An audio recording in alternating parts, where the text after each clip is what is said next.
దేవుని నామమునకే మహిమ కలుగునుగాక. మా వీడియోలు వీక్షిస్తున్న మీ అందరికీ మా ధన్యవాదాలు. మీకు తెలుసా, దేహదారుఢ్యం, తెలివి, ధైర్యం కలిగిన వ్యక్తి ఇహలోక ఆశలను జయించే దేవుని బలం లేకపోతే జీవితం ఎంత విషాదంగా ముగుస్తుందో ఈ న్యాయాధిపతి కథ ద్వారా తెలుసుకోవచ్చు. సంసోను న్యాయాధిపతుల గ్రంథంలోనే కాదు, మొత్తం పాత నిబంధనలోనే బలశాలి, ధైర్యశాలి.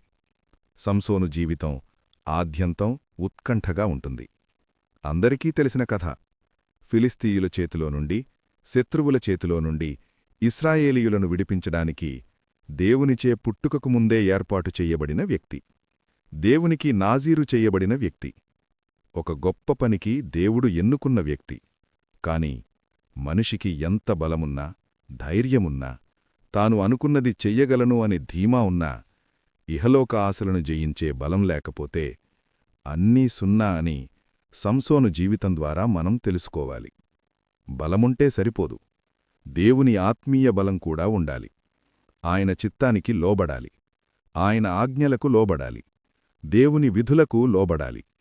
శత్రువులను చీల్చి చెండాడి, శత్రువు గుండెల్లో భయాన్ని కలిగించిన వ్యక్తి. బ్రతికి ఉన్నప్పటికంటే చనిపోయేటప్పుడు ఎక్కువ మందిని చంపిన వ్యక్తి. ఈ కథ ద్వారా ఒక్కటి మాత్రం ఖచ్చితంగా తెలుసుకోవాలి. మనలోని లోపాలు, రహస్యాలు, మన బలాలు, మన బలహీనతలు దేవునికి తప్ప ఏ మనుషునికీ చెప్పకూడదు. దేవునికి లోబడాలి, ఇహలోక ఆశలు జయించాలి. సంసోను గనక దేవుని చిత్తానికి లోబడి బలంగా దేవుని కార్యం జరిగించి ఉంటే, బైబిల్ అంతటిలో దావీదులా ఓ గొప్ప వ్యక్తి స్థానంలో సంసోను ఉండేవాడు. సంసోనును పెంచడంలో తల్లిదండ్రుల వైఫల్యం, దేవుని మాటకు విధేయత చూపించడంలో సంసోను వైఫల్యం ఓ విషాదకారణమైన ముగింపుకు కారణమైంది.